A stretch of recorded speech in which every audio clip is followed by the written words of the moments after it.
Taylor Damel, and the Shark. We're brought to you by Dash Radio and the Barn Burner Podcast Network. Go subscribe on whichever device you use. I actually heard Roger Powell, former forward for Illinois, on that national title runner-up team.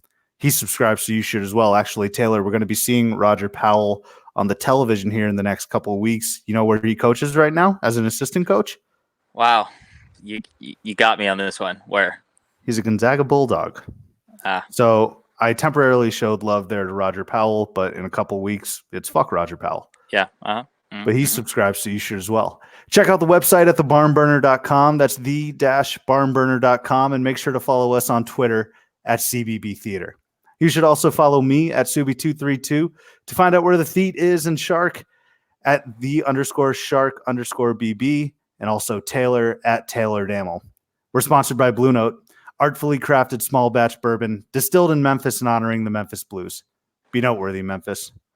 Oh, we got the Shark back. Nice of you to join us after taking off last week, after delaying this recording a little bit with your pump in and your schwitz. Was this load management? Oh, that's good. Very topical. Very nice little zing there. I mean, yeah. Last week, when did you guys record this, on Wednesday? Yeah. Last week, I was at the Celtics game. Sue me. All right, I'm at the Celtics game. It's the biggest drinking night of the year. You two schmucks are in here recording a podcast. All right, I'm sorry, I wasn't there. As for tonight, yeah, I had to get a quick lift in, had to get a schwitz, had to wash out the weekend. I'm trying to get myself back to neutral, get myself ready to rock and roll. So, I also, this goes without saying, you two hacks, you're in these different time zones where it's like, and you live in these cities. Sue, I'm pretty sure you work out of your living room. Taylor, I don't even know what the hell you do, but you don't live in the nation's capital. You don't live in this hub, this metropolis where there's God, bevy of traffic at all witch hours. And not to mention, here's another thing. When I was driving home today, you ever seen the movie Bruce Almighty? Of course. Are you going to reference the scene where he splits traffic? Yeah, he splits traffic. He catches every green. I literally caught every red. It was like Bruce was working from the opposite end of where I was going. Bruce was going in the other direction that I was. I was the victim of Bruce Almighty. So I'm sorry, guys, that I'm here at 6:15 Eastern time, but I'm working my ass off over here. Well, Shark is making us seem like we live in the backwoods. We don't live in other major metropolitan areas. If you don't live on the East Coast, you live in the backwoods. Well, let me ask you this: are you not a fan of public transportation? Why are you driving in DC? I work far away. All right, I work in the field. Don't ask me where I work. All right, that's fine. I'm just saying. I mean, I'm living in a studio here, so it's not like I can run away to a room and record this. I got a fiance who's coming home from work and just wants to watch Love Actually. It's the Christmas season, and I'm over here saying, "All right, hon, you're gonna have to wait a couple hours or two while I record this." Love Actually does exist. I nailed that. So you play that on loop right there. Great film. Let me tell you, I will say you've made up some points though with the inverted theater reference, so the inverse of what happened to Bruce Almighty, because I got an inverse coming up as well as it pertains to Arizona and the Wooden Legacy. So we're going to get real wacky, get down some rabbit holes here. But let me start with you, Shark, first. How was your Thanksgiving? It was wonderful. Good Thanksgiving. It's always tough when you're splitting time between yours and your significant others. You gotta. You can hardly find a few minutes for yourself, but when you are, that's when you find yourself watching random games like, Michigan, Iowa State, and you first get exposed to Michigan, and sometimes the late night games you catch that Tennessee, Florida State game, and it's a good time of year for you to pay attention to teams that you wouldn't ordinarily pay attention to. Taylor, how was your Thanksgiving? What do we do? It was wonderful. Went over to my girlfriend's family's house there, and I think the highlight of the weekend though was stopping over and seeing you before you headed out of Phoenix. Had to be the highlight. Well, I appreciate that very much. 3 weeks spent in Phoenix. I'm back here in Chicago. So again, the boys are all on different time zones right now. Shark on the East Coast. I'm in Central Time. Taylor holding it down Mountain Standard. But I'm glad you mentioned Michigan there, Shark, because they had themselves a feast week. They had themselves probably the best Thanksgiving out of any team, out of any individual that cares about college basketball. And Juwan Howard certainly enjoyed the fruits of his labor. Michigan tied with Kansas. Taylor, thank you for letting me know that. Tied with Kansas from 1989, you said, with the largest jump in rankings history, going all the way from unranked and propelling themselves to the number 4 team of the country. Rankings dropped yesterday. They beat North Carolina and Gonzaga in doing so, and I think a lot of people are perfectly fine with this monstrous leap from the Wolverines. And I got to say, the thing that I'm most shocked at with Michigan is how early they're coming into form and how well they're playing this early, because past few years, what they do is they don't necessarily start out slow, but they play average in the beginning of the year, then start to ramp it up. And then once the Big Ten tournament comes along, that's when you see them throw it into high gear. They could be the 4 seed, and they've won those tournaments in the past, but under the tutelage of John Beilein. Now you're seeing it happen in the very beginning of the year. So I was a little surprised to see that. But this, I tweeted about this, but this just looks like a team where they come out of nowhere and you say to yourself, fuck, is Michigan going back to the Final Four? Taylor, let me get your initial thoughts on this huge rise from Michigan. Sure. I would even argue that they have the best case to be the number 1 team in the country right now. Certainly we'll see that this week because they play Louisville and Oregon this week. Or is Oregon this week? It's in a couple weeks. Okay, so yeah. I think it's on the 18th. But yeah, they play Louisville tonight.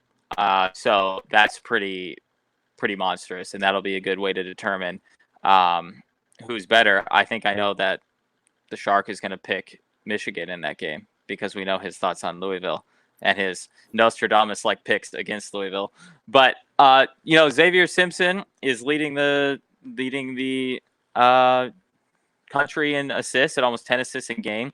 I think this is a team that we had a lot of question marks about coming into the season. Maybe not from an overall talent standpoint, although we didn't know a ton about them, but just more figuring out if Juwan Howard was going to be a good coach, good in-game coach, good recruiter, so on and so forth. And I could tell you that I was ready to play for Juwan Howard after he started dancing in the post-game huddle after they won the Battle for Atlantis there. And that Battle for Atlantis featured, as we talked about, at least 5 tournament teams. And I'm not sure we were considering Michigan as one of those 5 tournament teams at the time, right? Maybe Iowa State, whatever. We just thought that there were 4 for sures, and one of those other teams was going to be a tournament team. Now it's a guarantee. Now it could be 6 tournament teams from that tournament alone. So that is just amazing to say that not only did they beat a stacked field, but they really beat a bunch of other number 2 seeds essentially to get there. But it's almost specifically why we pointed out that Seton Hall Oregon game as the most important game of the tournament before the tournament. And although in hindsight it might not be because Michigan ended up winning, but the difference between one loss in that tournament pretty much meant we're not going to talk about Seton Hall because they lost the first game, in which I understand that happens in those tournaments. That's how it goes. But Michigan winning 3 games versus Seton Hall losing 1 means we now think of Michigan as maybe the best team in the country, and we're not even going to discuss this other team. So that's how important it is to win those early games in these tournaments and even win these tournaments as a whole, because now for the rest of the year, no matter what happens with Michigan, even if they go 500 in conference play or whatever, we're still going to harken back to they did beat a tournament filled with Gonzaga and Oregon and Seton Hall and so on and so forth. And so more than anything else, it's important to show that they are a talented team that can win some games for sure. But from a national perception standpoint, they've set themselves ahead of almost everybody now, and they're pretty much going to be able to do no wrong for the rest of the season. Yeah, I think the crucial game as well in Atlantis was Michigan versus Iowa State. Those were 2 teams that you thought had the potential to go and make a deep run in this tournament, but not necessarily win. I think last week we were discussing about potential matchups in Gonzaga versus North Carolina, but in Maui, we didn't get the title that we expected, which was Kansas versus Michigan State. But Iowa State was a huge game because it featured Tyrese Halliburton and Iowa State, an upstart team. But Michigan handled them, and in his first year, Juwan Howard's really turning heads. Shark, what were your initial thoughts on Michigan's performance in Atlantis? Awesome. Michigan's one of those teams right now. A lot of people probably thought there'd be a little bit of a drop off with Juwan Howard from John Beilein, just because Howard's experience is not at the college level coaching, but at the NBA level. But it seems like it's just the same team. They hit big shots. They don't turn the ball over. They play great defense. And Taylor, you hit the nail on the head with, Xavier Simpson or Xavier Simpson, whatever you want to call him. He's just a perfect college point guard. He's perfect. He's everything you want. He's a great leader. He kind of reminds me of like if you were to take, the intangibles that you would get from someone like Aaron Kraft and the defense as well, and then you kind of sprinkle in a little bit of the clutchness and just the general reliability of Jalen Brunson, and then you got someone like that. He can't really shoot at all, but that's something that Aaron Kraft couldn't really shoot as well. But he's just great. He's a senior now, I'm pretty sure, so he's exactly what you want on a team like that. As for the little zing about Louisville, Louisville's playing them at home. Of course they are. Louisville doesn't want to play in a Feast Week tournament because they don't want to set themselves up for an early season loss. And then they're going to have their first big test. Oh, let's do it at the Yum Center. We'll play Michigan. And, then they're in the Jimmy V tournament. They'll play Texas Tech later on. So I'll be looking to that. But Louisville will be favored in this game. And, I'm interested to see how they look. But the fact that they're number one right now, I don't think they necessarily deserve that. I think a team like Maryland or Michigan should be getting more attention.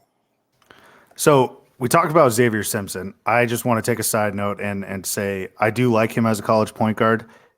I like the comparisons with Aaron Kraft and Jalen Brunson might be a little bit much because Jalen Brunson comes up clutch, but I like it. But the only thing that I hate about Xavier Simpson is that goddamn hook shot. It's disgusting coming from the hip, and it's an unorthodox angle. It's a crazy shot. It's just visually and aesthetically not pleasing to my eyes.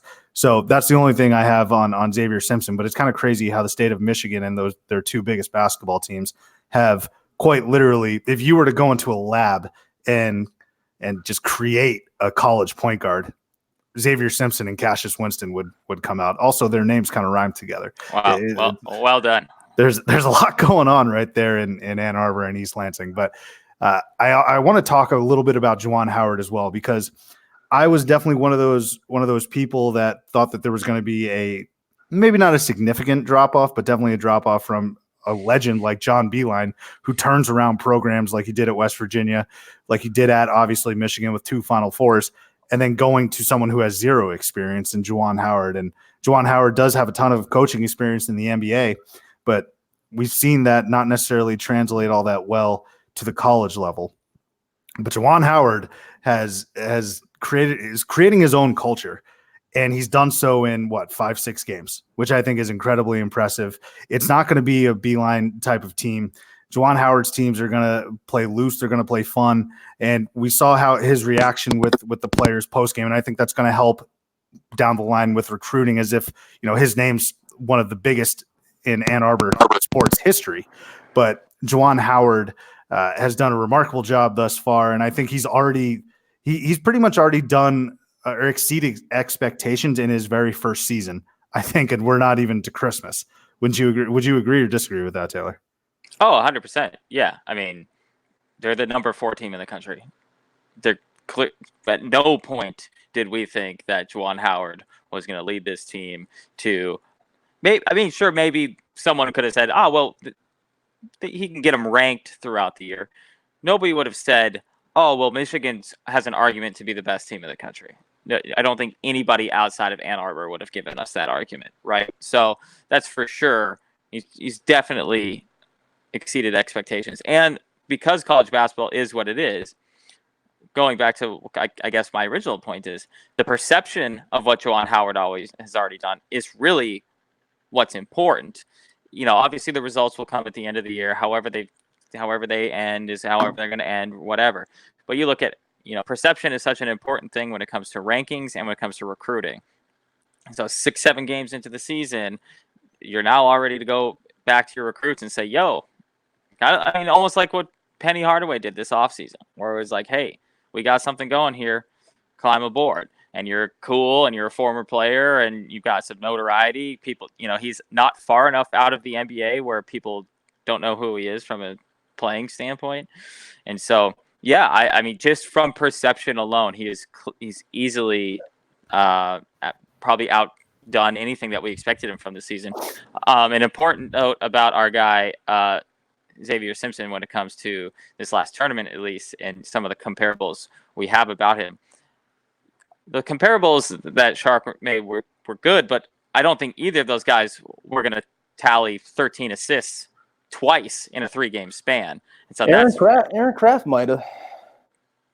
He was always looking to distribute the ball, but I mean, I get your point. That doesn't mean he did though. So, but yeah, Okay. I mean, no, that's not against anything that the comps at all. I'm just saying that to have a point guard on your team that can rack up 13 assists multiple times in the course of one tournament is extremely impressive. I mean, he's averaging 9.7 assists per game for the season, albeit in 7 games.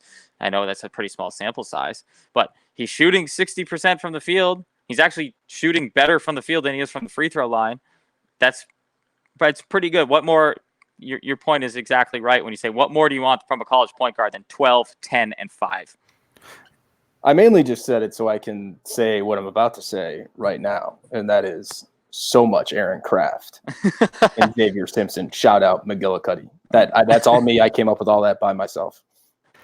So the main question now for Michigan after this hot start is, can they keep this going moving forward? And so they have a huge test tonight against Louisville, and then they have Oregon in the next couple weeks as well. And then obviously Big Ten play, where they have to play against teams like Michigan State, where they got to go up against Maryland.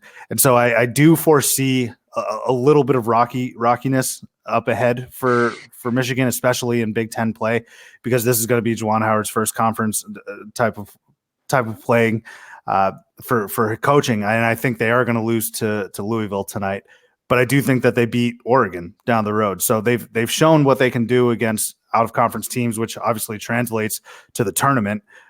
It's going to be interesting to see what they do in Big Ten play. Shark, knowing what we know now with Oregon and Juwan Howard, do you see any sort of drop off coming in conference play for Michigan or for Michigan? Yeah, probably. I mean, just simply because I kind of sneaky like the Big Ten. Everybody hated the Big Ten coming into the year, but they got some tough teams in there, and mainly the best team in the Big Ten is Maryland. I know I've said that twice within the show, but that team is freaking nasty. They held Marcus Howard to 1 of 12 shooting in a week when he just lit up the scoreboard. So that team is mean. That team is very good. They returned a lot of players, and Anthony Cowan Jr., Smith, the big guy that came back. So that team's very good. Michigan State's always going to be a tough out. You're going to have Purdue, Taylor's boys. Matt Painter. What does Rothstein use for Painter? He's got one for him. Whatever. Rothstein's got one for Matt Painter. But it's going to be a tough conference. So Michigan, I fully expect them probably to have anywhere between 5 and 10 losses going into the tournament. Matt Painter's the new Bo Ryan. That's what Rothstein will tell you. Well, and then even Wisconsin, you never know what they're going to have. Greg Gard, Island Assassin. Look at Iowa. Iowa just beat Texas Tech, and their only 2 losses this year are to San Diego State and DePaul, who are both undefeated. And Iowa. You go back to that game they played against Tennessee in the Sweet 16 last year, in the second round last year. Luka Garza, that guy's an animal. I had nightmares of Luka Garza. For troubling eyebrows though on Luka Garza. Let me tell you that. But I like the Big Ten. That sounds like a boxer's name, really. Luka Garza. He's tough in the paint, man. That guy can play. So much Canelo Alvarez and Luka Garza. Yeah, right. I mean, you're doing it wrong, but Shark, you're completely right though, because I think I was one of the people who was a little lower on the Big Ten this year compared to maybe their normal rate of success. And clearly now you have a team who if you look at the rankings, they have three teams ranked ahead of Michigan State. The Big Ten does. They have 3 teams in the top 6. Nobody would have predicted. Well, you could have predicted that, but assuredly one of those teams would have been Michigan State. Right now, you look at the rankings. Michigan State is the 4th best Big Ten team. Yeah, and so nobody would have predicted that coming into the season. So look at that in the span of 7 or 8 games, they've already answered. Obviously, they still have other games to play and get into conference play and whatever, but they've already answered our questions of any skepticism, or at least proven me wrong to a big degree to say, this team or this conference might not be as good as it has been recently. I'm already ready to say that I'm off base with that, because even like Iowa, who's unranked, could probably compete with half the teams on this in the top 25. But they've clearly proven that already, and that's Yeah. maybe the 6th or 7th best team in the conference. Going into the season, I really actually like the Big Ten. The conference that I hated, I thought was really just a 2-horse race, was the SEC in Kentucky and Florida.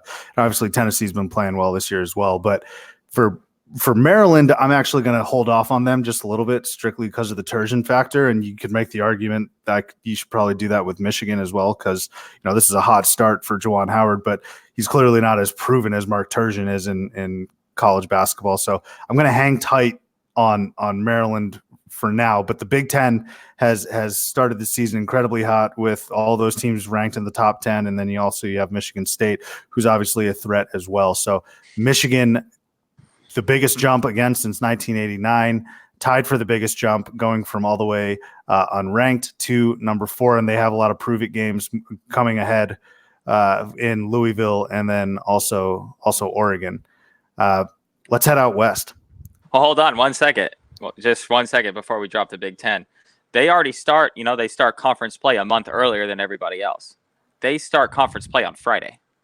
This upcoming Friday? They play Iowa on Friday. And then Illinois. The Big Ten, remember, a couple of years ago, they wanted to get a jump on everybody else. So conference play for them already starts like this week.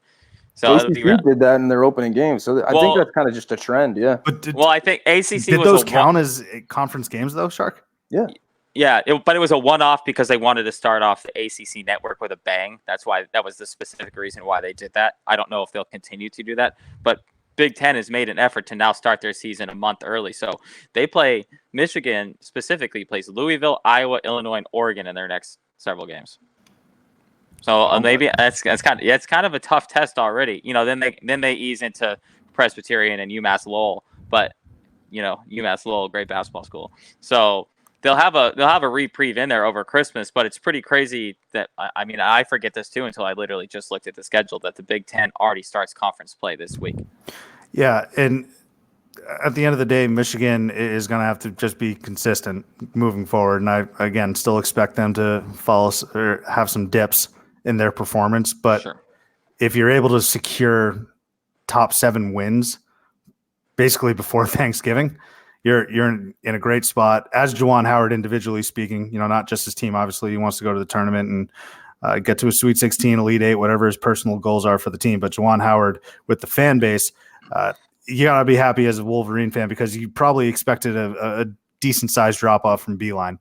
So hug for Michigan there in the first couple weeks of the season, undoubtedly the most impressive team or maybe most surprising team thus far. Let's head out west though to Anaheim in the Wooden Legacy tournament. Arizona winning that over teams such as Providence, UPenn, Wake Forest. Not the strongest field, but like we had said last week, we wanted Providence for some sort of semblance of a good win. But PC fucking sucks, man. I hate to say it. I was listening to the Providence Crier podcast. Shout out Surrett. Shout out PCP. But he's still, I guess it's being a fan, but he's still very staunch in his prophecy and also his support of this team. He's saying, no, the team's still good. They just got to go out and play basketball. And he's trying to tell me Penn's good.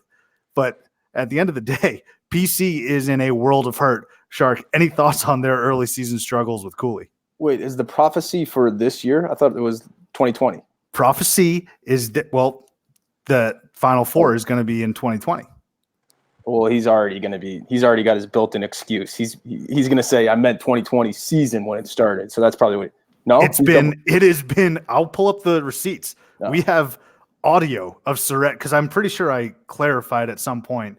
Are you talking about the 2020 season or the Final Four that will take place in the year of our Lord 2020? And he said the latter.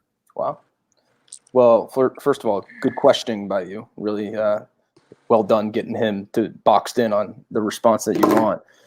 I don't know. I haven't seen Providence team fans this disheartened in a long time, especially because when the years that they have been very good, their run is very short-lived, and now they're not as good. So maybe this is what they needed. Maybe they need a little reversal.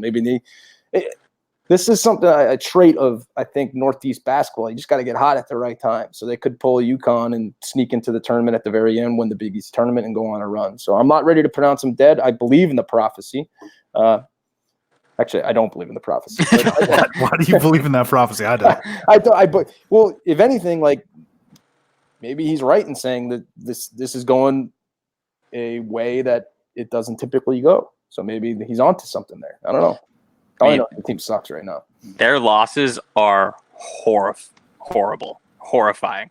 They lost to Northwestern earlier in the year, and you're like, okay, all right, at least they're like, I guess a big power conference school, yeah. Then they further lost to Penn, and then to Cal State Long Beach, and then to College of Charleston, and then beat, albeit a very tough school in Pepperdine, which we'll get to. They beat Pepperdine by 3. That is just a horrific stretch of games right there. I mean, losing to College of Charleston, Penn, and Long Beach back to back is awful for any level of a program, let alone one that had like actual expectations for the season. Yeah, and Arizona only beat Pepperdine by 2, but we also don't have those other 3 losses on the resume. Right. But, As we've discussed, and I've been given a hard time about, close wins don't look great, but you know what looks worse than close wins is losses to Penn and College of Charleston. Yeah. Well, Arizona did beat Pepperdine, and again, to reiterate, won the Wooden Legacy on the back of Nico Mannion. Nico, your boy, Shark, a lot of people's boys, Titus's boy. He should be the world's boy. He is a ginger that's absolutely tearing up the country right now. In my opinion, one of the best point guards in the country. He's going to be a top 10 pick come the NBA draft next year, but he had a coast-to-coast Tyus Edney-esque game-winning shot, albeit this was in like a early season tournament game and not an actual tournament game. But outside of that, the play was pretty similar. Nico had a little bit of a Xavier Simpson type hook shot. I mean, it was a layup, but I'm pretty sure it came from his hip.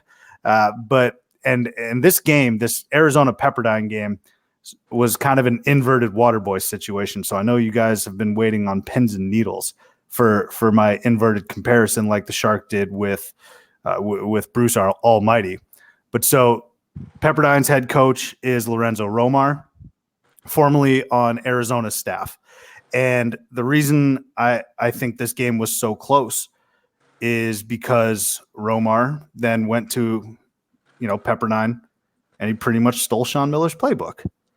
Now, in the Waterboy, it's inverted because Coach Klein ends up winning. And, he's actually the good guy, the one who defects. But Romar, bad guy, ends up losing. Inverted Waterboy situation. That's my theater comparison. Regardless, Arizona Pepperdine was a great game, and then Arizona goes on to beat UPenn, and then they take care of business against an actual, again, we can put this much like Northwestern in quotes, a power team in Wake Forest for the title game. Taylor, before I get your thoughts, my initial thoughts here on Arizona was two things.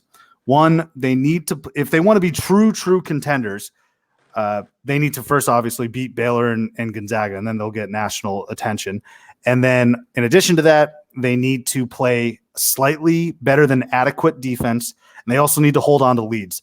In a couple of these games in Anaheim, they were dominating these teams, up 15, up 16 points. And then and you had mentioned this, but between the 8-minute to 4-minute stretch of the second half, that's when they just shit themselves. They don't score. They don't play any defense. Teams go on 8-10-0 runs against Arizona. And before you know it, it's like a 6-7 point game. You kind of actually have to crank it up for the under 4 timeout. So those are the two things that Arizona is going to need to do in order to be a real title contender. And when I say title contender, I mean a contender for inevitably losing in heartbreak fashion in the Elite Eight. Thoughts on Arizona over the weekend in Anaheim?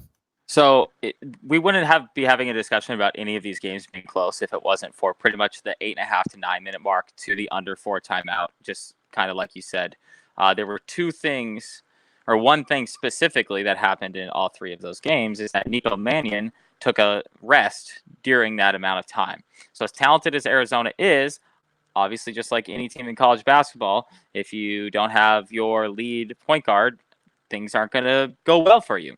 Should Arizona given up the amount of points or those runs they did in that time? Absolutely not. So that certainly does give me some pause. And it's weird for us to be sitting here talking about a Sean Miller team scoring 90-plus points a game over the course of a tournament and us being disappointed with that. Or maybe not disappointed with it, but having some question marks. If we have been putting up 90-plus points a game with like the Aaron Gordon type teams, we would have won every game by 55 points. So it's interesting that now we've kind of come full circle as to now we've become an offensive team, almost like Lute Olson-esque, and defense be damned. I hope that knowing what we know about how the season becomes a grind at some point, that we can bring some defense, because you have to bring defense to play college road games. That's just how it goes. You can't just outscore everybody 24/7 in college basketball. For the most part, there's going to be some grinded out type of games you need to be able to play. But what gives me hope in those type of games is Nico Mannion specifically. He's shooting 52% from the field, 43% from three, and 78% from the free throw line. It's pretty good for a college point guard or any point guard anywhere. The other thing that gives me real hope about Arizona's year this year is that they are now 8th in the country in three-point percentage and 3rd in the country in overall field goal percentage. That's pretty awesome. And then we also have, or Arizona also has, I think he fell to 2nd or 3rd after last night's game, but freshman big man Zeke Naji is now the 3rd, has the 3rd highest shooting percentage of any player in the country. So offensively, this team looks awesome. Defensively, there's still a lot of work, and I think a lot of that falls on the Zeke Naji, Chase Jeter big man rotation down low. Neither of them can guard stretch fours, which is tough, and Chase Jeter is almost worthless when it comes to getting rebounds every other game. So him being outplayed by a 4-star recruit, even though Zeke Naji clearly looks better than that already, as a 5th-year senior, that's where I think our guard play is fine. Arizona's wing play is fine. Dylan Smith has been a huge surprise. But Chase Jeter being our starting center and some guy that we should be able to rely on as a 5th-year senior is what gives me the most pause about this team. Yeah, well, the thing about Chase Jeter that is even more important than him being a 5th-year senior is that he's 7 goddamn feet. And he had a game where he had 0 rebounds. Same amount of rebounds as me, who's like fat and 5'10", and all of us who don't even sniff 7 feet. But Chase Jeter, 7-footer, 5th-year senior, like you had mentioned, 0 boards. The offense is clicking, as you had mentioned, but we're also making opponents look like John Diebler, Andy Routens, Salim Stoudemire from beyond the arc. They're shooting a high clip from the 3-point line. And I think Sean's going to have to fix that, obviously, going forward. Shark, did you catch any of your boy Nicolo in Anaheim? I think in one of the earlier episodes you guys talked about. Well, actually, I asked you, when are we going to kind of just give you the platform? When are you going to get super excited about the team? And you mentioned the Baylor game as being that high watermark for you. So in the interest of letting you guys have your moment, I have nothing to add. I'm not going to pay attention to Arizona until they win a game like that and they get more thrust onto the national stage. But yes, I've seen some of the stats ticking on the bottom line, and I stand by my original point of loving Nico Mannion because of his look. The actual Italian big ragu. So I have a question for you, though, Shark, and it pertains to one of your teams. Talk to me. And that is Oregon. And this relates to the Pac-12, obviously. So your boy is Nico Mannion, and your team is Oregon.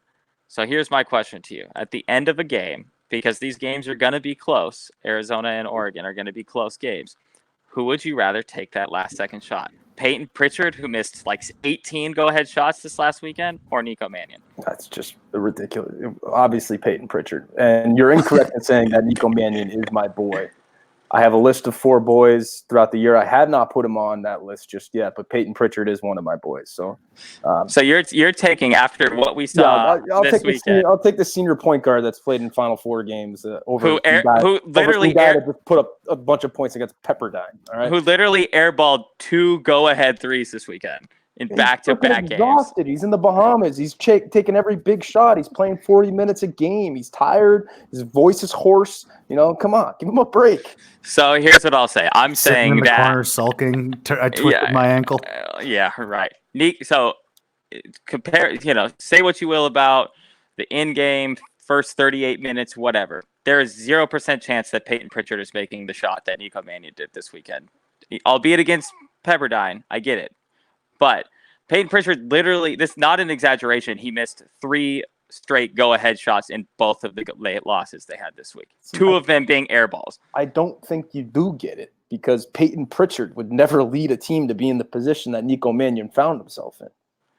Peyton Pritchard, who has all of those like national championship ranks and stuff. He's played in at least one Final Four. Probably could have had it this that was this year, right? Or am I conflating years? He's definitely been in one. I know that. Yeah, no, I know. Yeah. Oklahoma. Yeah. And actually did that I'm pretty sure he was a freshman on that team. So let's see if Nico can match that.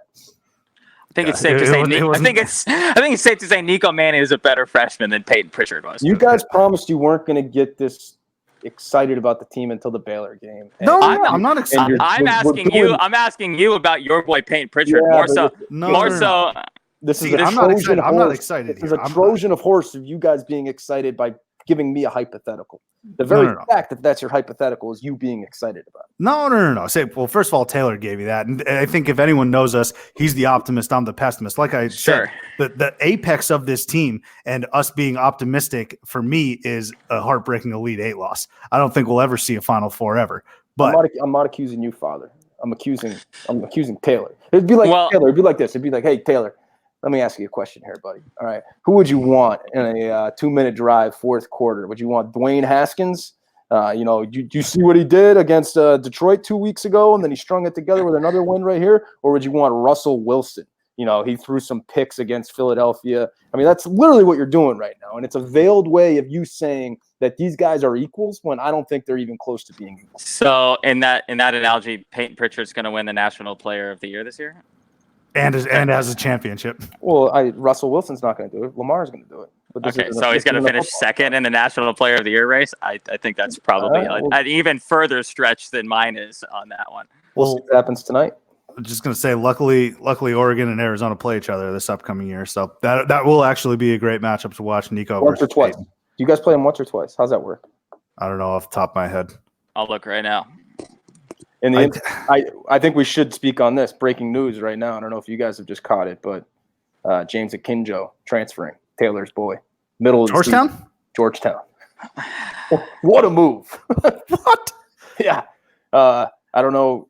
There's got to be something behind that right there. And I don't want to kind of derail the podcast at all, but just your initial reaction to the Big East player freshman of the year from last year deciding to transfer 6 games into the season. That's breaking feet right there. I mean, how do you just break away from Patrick Ewing? You must have hated the guy.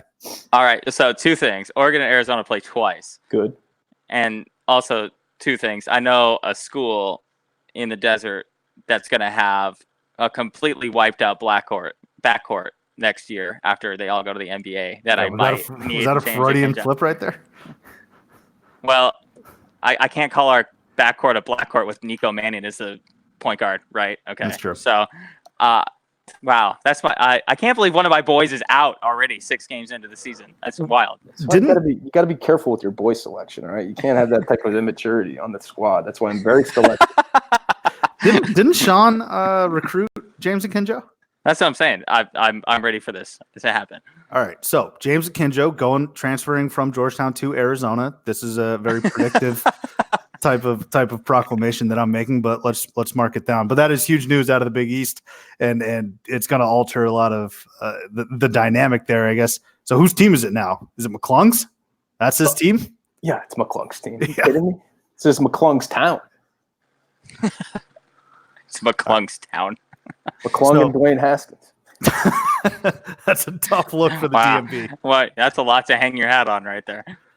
So Arizona again, wing wooden legacy. Nico was the MVP. I also want to make a quick note that Josh Green has been very consistent for Arizona this year, and he's not going to get the shine that Nico does, but he's almost as good, and you could make the argument that he's equally as impactful. He was on the boards like crazy in the title game against Wake Forest. I think he had 12 or something, either total or maybe in the first 3 quarters of the game. But Josh Green, very athletic wing player who's going to produce for Arizona. And then also you had mentioned it briefly, Taylor, but he deserves love. and it's Dylan Smith.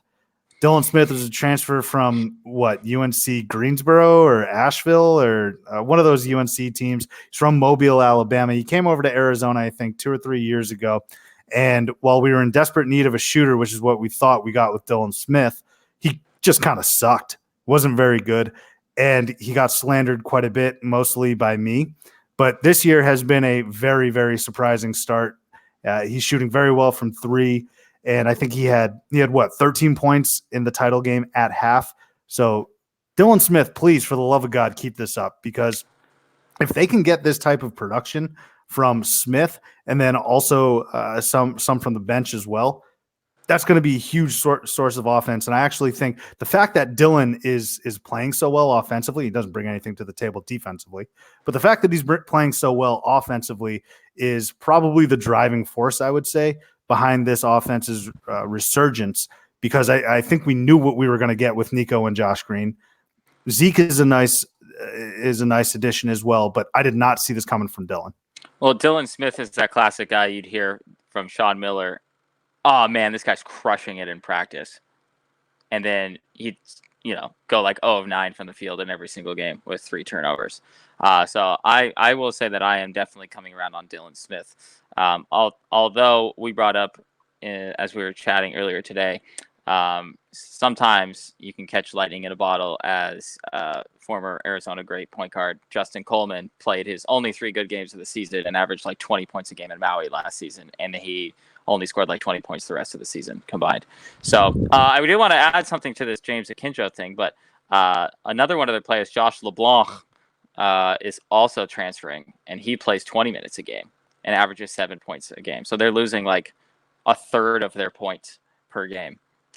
And if you're James Akinjo, and I don't mind derailing this podcast, I guess, to the James Akinjo show, aren't you good enough to just go to the NBA after this year? Like, why are you transferring? I don't really know much about James Akinjo's scouting report He's averaged double. He's had scored double digits in every single game this season. Won Big East Freshman of the Year last year. Why are you transferring? Like, just go to the NBA. Or I don't get it. I don't know, but I'm still recovering from that pronunciation of LeBlanc right there. Very, very well done of you. And also, you got Jesse Govan from last year, and I don't want to tell this story for the 7th time on this podcast, but that guy that was sitting behind me in the Verizon Center at that game was adamant that Jesse Govan and his double-double, 17 and 11, whatever it was going to be a first-round pick. And I'm not sure what our good friend Jesse Govan's doing right now. Probably nothing. I'm guessing. Probably nothing. Do you ever wonder, like, thinking back to, like, what are the 7-foot guys from, like, let's say, Ohio State or whatever? Bad example because you can point to Odin, but like, what are the centers? No. Let's Creighton doing from 2008. What are they doing right now? They're 6'11" giants walking around in public here. Hold on. Let's think about Ohio State. Let's go with Dallas Fort Lauderdale. What's Dallas Lauderdale doing these days? Can we make that a segment? I know we're coming up with it right now, but we'll think of the most random kind of role player glue guy, 6-man type person from a team that was notable enough. Let's look up what he's doing. Hopefully he's not like just playing in some Italian league, because that kind of defeats the purpose. We want to find someone that isn't good enough to have like a 10-year career overseas, but was good enough in college for us to remember who he was. We'll figure out where he's at right now. I like that. New nugget, because I'm having an absolutely impossible time finding This Week in Theat stuff. So we're replacing it is decided. This Week in Theat now replaced with this new segment. We'll workshop a name, but I like the way you think on your feet. That's creativity. That's thinking outside the box. Yeah, let's do it. Yeah, I'm ready for it. Maybe what's an old name for like a movie theater? Like a cinema? Like throwback cinema, something like that. I like the theme you're going with, but let's not think out loud right now, because that's where you get in trouble. But okay. We'll talk offline. Put a pin in it. We'll circle back. All the corporate isms that you can throw in there. Yeah, a lot of good corporate vernacular right there. We got a huge week ahead as well, with the Big Ten ACC Challenge and also some Pac-12 schools traveling to some Big 12 schools. I want to go through this gauntlet of games, an absolute buffet. I'm talking prime rib. I'm talking You got a little bit of ice cream for dessert. You got turkey. Yeah, Shark's making quite a face right now. But Big Ten ACC Challenge, we'll start with Duke at Michigan State and then Michigan at Louisville. Ohio State travels to Chapel Hill to play North Carolina. Virginia at Taylor's boys Purdue. Then we go Pac-12 going to Big 12. Arizona plays at Baylor. Colorado at Kansas. Then we got a rivalry game in the Pacific Northwest, Gonzaga at Washington. And then a good old intra-conference game, UNC at Virginia. So let's start. Let's just do quick predictions for each of these games. I'll start with the Shark. Duke at Michigan State. What are we looking at? Michigan State. Michigan State. Yeah, I'm going Michigan State as well there. Michigan at Louisville. Shark. Louisville. Whoa, hang on. I mean, just because I say I don't believe in a team doesn't think that I think they're going to lose every game. I think it's a bad spot for Michigan to find themselves when everyone's spent all weekend blowing them, and Louisville's just been coasting along. They're probably itching to prove themselves. They're probably excited that they're number one. They're at home. They're in the Yum Center. Yay! Everyone's excited. But I just like the spot more for Louisville to win that game, and Michigan not ready yet. No, see, the whole point of this is to take what you said, even though it may have been in passing, and just run with it completely. So at this point, the narrative is that you absolutely hate Louisville. Okay, that's right. I'm supposed to do that. So I mean, don't get me wrong. I don't like Louisville. I think they're going to win this game. I don't like them at all. It doesn't move the needle for me whatsoever.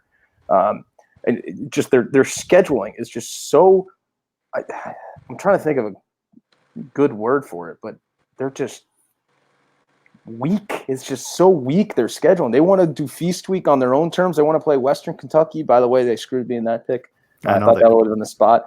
Bad pick, but I'm trying over here. But Louisville, come on, man. And the only reason this is an ACC Big Ten challenge, right? It's not like these guys went out and said, well, I want Michigan at the Yum Center in December. This is just what, the ESPN wanted to line up. So even Texas Tech, they suck. Taylor, you mentioned it. Tech lost 2 games over the weekend. I don't know who Louisville is just going to have to wait until they play someone from the ACC. Taylor, thoughts on Michigan at Louisville? I'll go with Louisville, but I think it would be a great game to take Michigan against the spread because they're 6.5 point underdogs in that game. I don't see Louisville blowing anybody out. Although I do think that Michigan had, kind of a whirlwind tournament, a lot, traveling back from the Bahamas to back to home, back to Louisville. Louisville hasn't gone anywhere. I think that's going to be more of a factor than anything else. It's just kind of like Shark said, they've just been chilling. They haven't traveled around. I mean, Michigan's at an all-time emotional high for most of those players right now, and that's a little tough to sustain. So You said it's 6.5, the spread. Yeah, it started at 6.5. May have worked down to 6 now. Yeah, 6.5 is still at Bovada. That's kind of a stink line right there because everybody's thinking, Michigan, you saw what they did last week. You saw what they're playing hot, yet Louisville's still favored by 6 points. Right. Kind of stinky right there. You think it'd be a little closer, which, by the way, my stink line, I got another one, Tennessee, Florida State last week.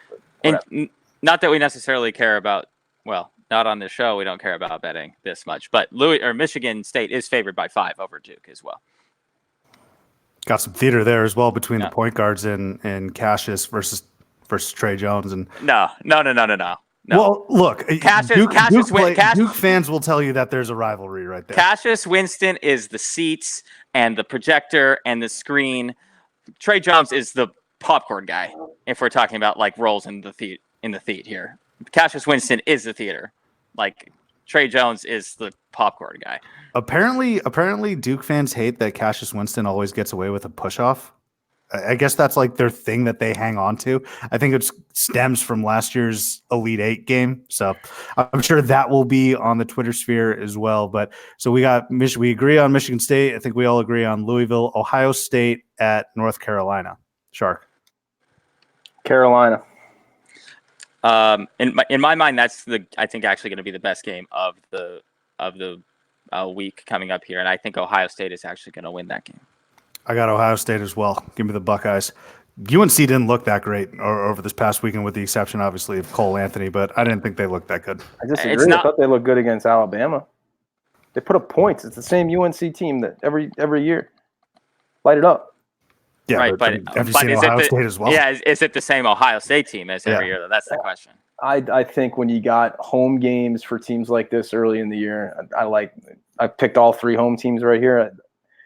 Nobody's used to a really strong road test yet, so I'm going to lean towards the home teams in each one of these. Virginia at Purdue. You gonna lead home there? I changed my opinion completely. I'm going to go with the road team in that one. Defense travels. So I'm glad you said defense travels, and I know that obviously that's that Virginia's defense is good, but this year's Virginia team is even having like a better than Virginia average defense so far. They lead the country in block percentage, which is amazing to me.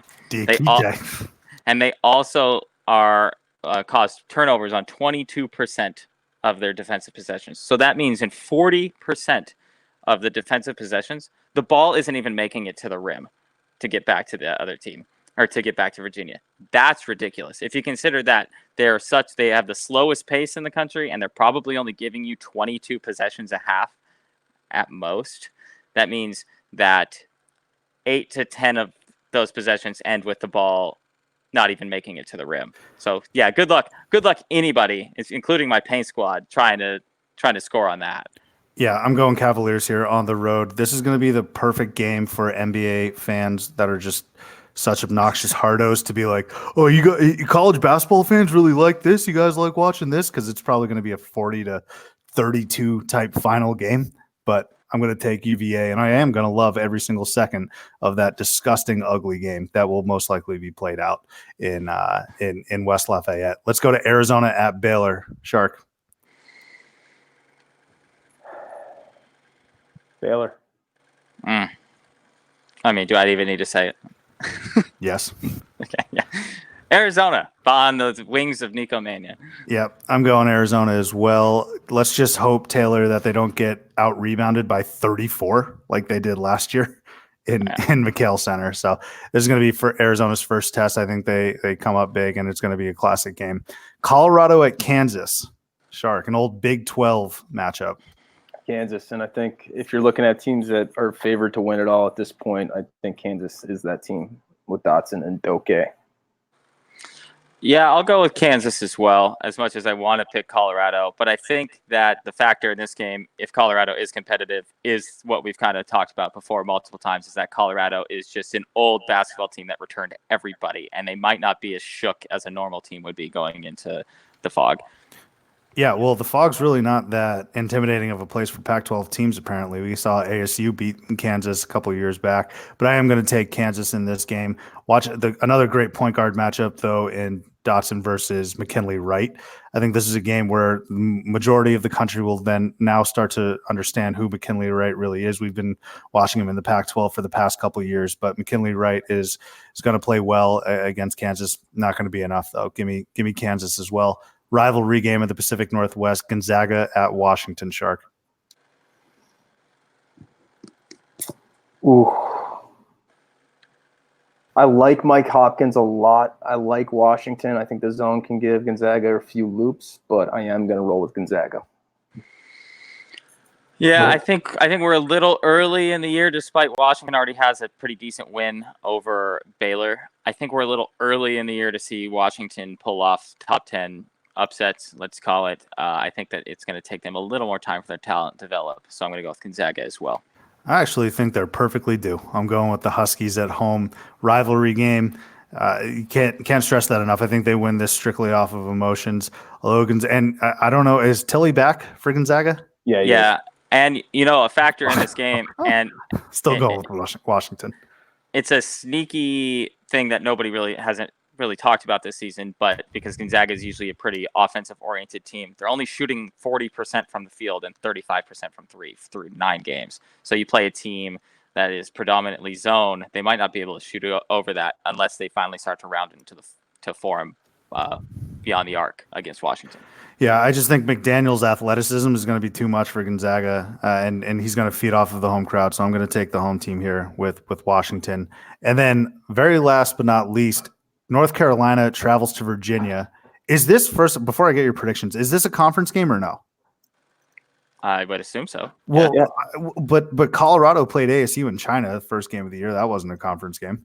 Yeah, well, I can't keep up with this stuff. in Unless football. North Carolina's playing Virginia and freaking Uzbekistan, I don't think they're going to count that as a conference. Well, Why and not?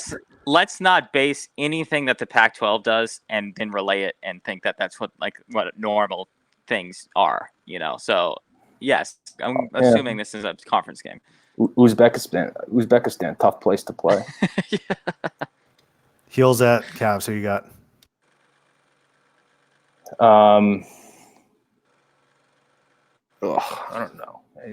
So much depends on the other games. So just give me Virginia.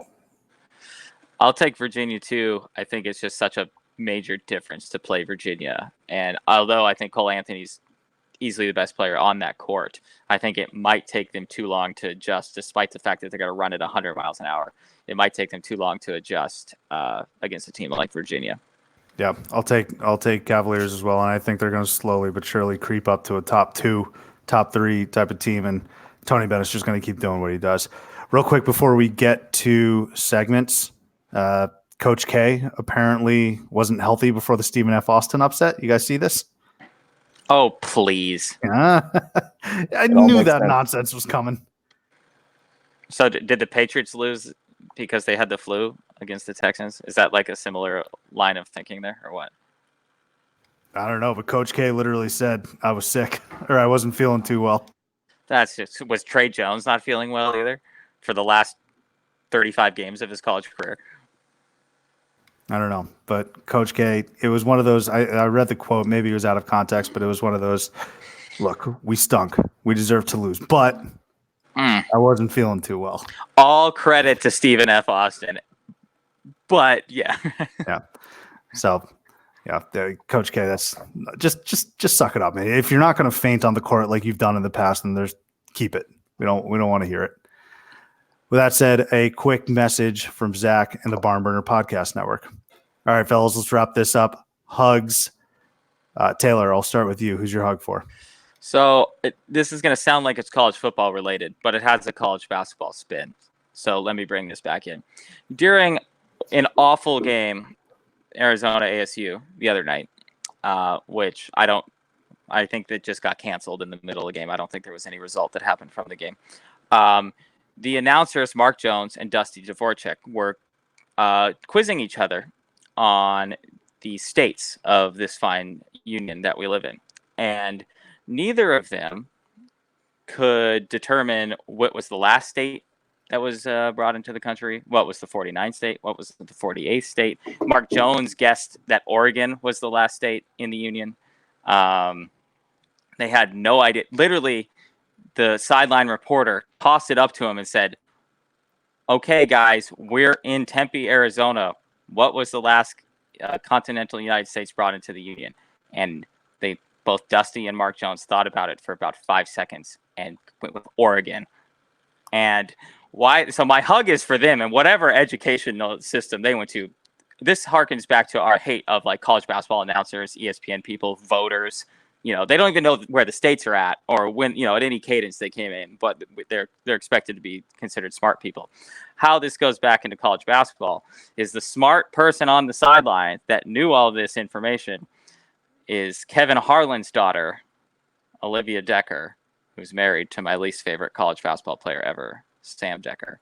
So hug for Mark Jones and Dusty Dvorak's teachers growing up, because it was just an awful exchange of geographical knowledge. And me as the son of a teacher, I was fit to be tied. To be honest with you, I don't know if I would have been able to answer that question, even with the context of being in Arizona. Just literally look east to west and start naming states, and that's the order they went in. Like it's not difficult to figure out where the country started over here, and it moved all the way out to the fucking island in the middle of the ocean. Like, yeah, they didn't walk over there, so that's probably got to be last. Just process of elimination. But Delaware is the first state, so I mean, is that the easternmost state? Oh, it's certainly closer to the easternmost than Hawaii is to the other western states. What I'm saying is I get that it can be a little confusing. I think that they should have had it from the context of, they're in that state, so there's a reason they're probably asking it. But I don't know. It's kind of a little funky. Remember those quarters they used to do when they used to put the states on the back of the quarters and you want to collect them all and put them in a little book and everything? Remember that? Yeah, I think I had the map actually that you were supposed to like plug them into. That was good times. Good times. Yeah, man. I still actually look at the back of quarters when I get them if it like doesn't look normal. Yeah, I barely ever use them just for meters. Because he's not taking mass transit, so of course he's got to look at quarters every day. No. Yeah, that's a good point actually. Shark, who's your hug for? All right, my hug, and this is kind of a pity hug. I love the Gary Parrish thing that he's doing with the poll attacks, and we just have an outrageous one this week from Troy Provost Heron. Provost Heron, a hyphenated last name. That is what it is. Troy Provost Heron is a reporter from Knoxville, Tennessee. Well, not really Knoxville. When I look on his Twitter profile, he's got, first of all, 1,700 followers. I feel like that's pretty low for a guy that does on the poll attacks. He writes out of Maryville, Tennessee, which is kind of a small town closer to the mountains than Knoxville. And he, in his poll, Texas Tech, we mentioned it a few times. They lost 2 games this week, right? They lost 2 games. Yet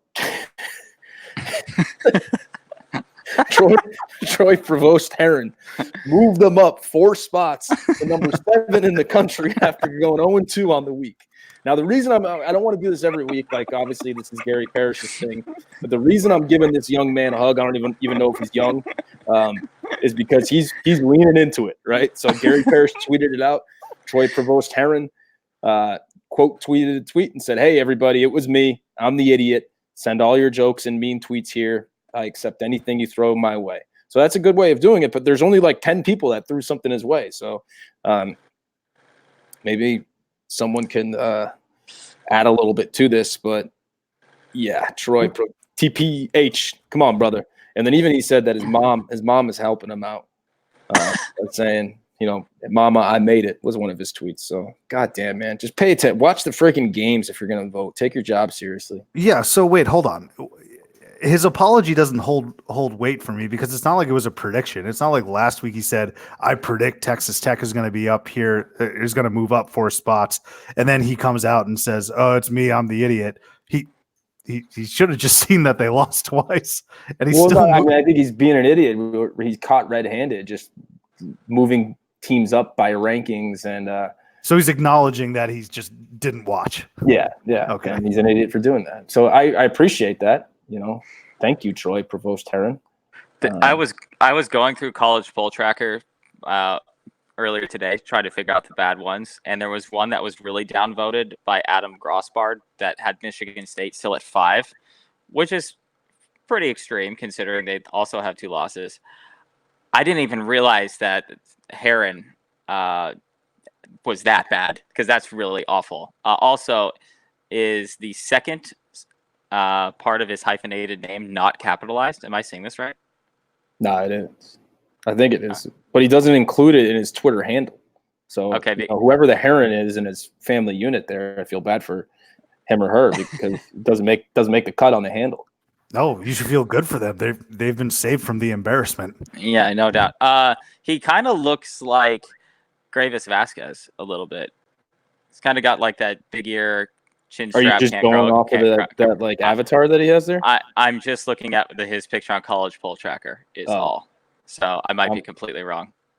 He's got the green monster as his backdrop on his Twitter photo. So. Might be your boy, Boston guy. Like we got a Tennessee Boston guy. Also, not many of those.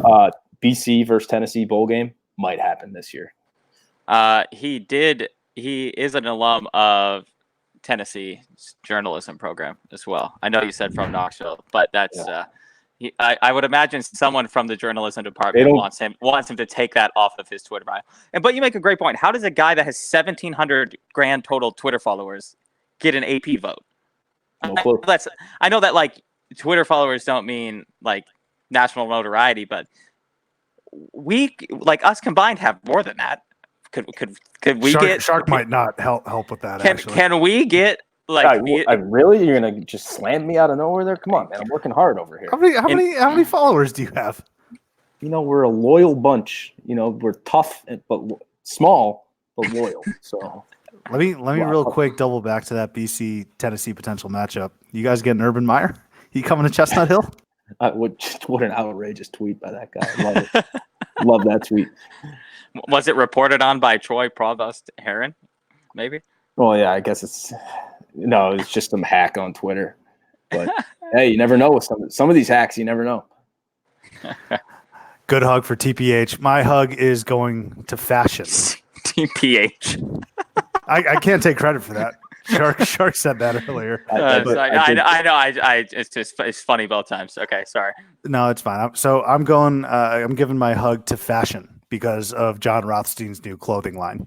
He now has shirts that he's been promoting on Twitter that, amongst others, say, quote, "We sleep in May," and "Here we go," which very well could be a copyright infringement because that's a direct quote from Dark Knight. But he also has "We sleep in May," and of course, the epitome of brutality. In my opinion, his best shirt is Rothstein with a crowd on his head, a la Biggie. So I think we all know that photo from Notorious B.I.G. with a crown on his head. But Rothstein has that picture, and it just says underneath Notorious John Rothstein. I mean, the best part about that is that nobody has ever called him that in his entire life. I can almost guarantee no one's called him the Notorious John Rothstein, but he took it and run with it. But it is a crew neck, so I might piss my money away and ask for it or ask for it for Christmas. But hug for fashion because John Rothstein apparently has a clothing line. Who would have thunk it? If you were to buy one of those shirts, which one would you want? I just told you it was the Notorious John Rothstein one. No. I'd probably go with "We Sleep in May," but Same. But there might not be a better day drinking during the tournament shirt than the "This is March" shirt. I feel like that's a good look if you're at a sports book or a sports bar or something like that. I feel like you're committing to, because obviously that's very month specific. This is only December, doesn't quite hit as hard in the college basketball world as say March does. So I think sneaky second place would be "This is March." I think you wear. I like that idea, Taylor. But let me add this to it. You wear "This is March" during the day when you're out drinking, and then when it's nighttime and everyone's like, "Bro, maybe it's time to go to bed," you just do the double thumbs to your shirt, and you're like, "Dude, sleep in May. Come on." We sleep in May. Yeah, I guess it's I'm sure he had a Black Friday or maybe he's got a Cyber Monday 2-for-1 special going on right now. That'd be a perfect combo. It was a great idea by him. Oh, 100%. He's capitalizing off of how absurd he is and just opening up as many revenue streams as possible. So with that being said, thanks again for listening. Great slate of games this upcoming week, Big Ten ACC Challenge, and then of course some Pac-12 schools going to the Big 12 schools. We will catch you next time here on Theater in College Hoops.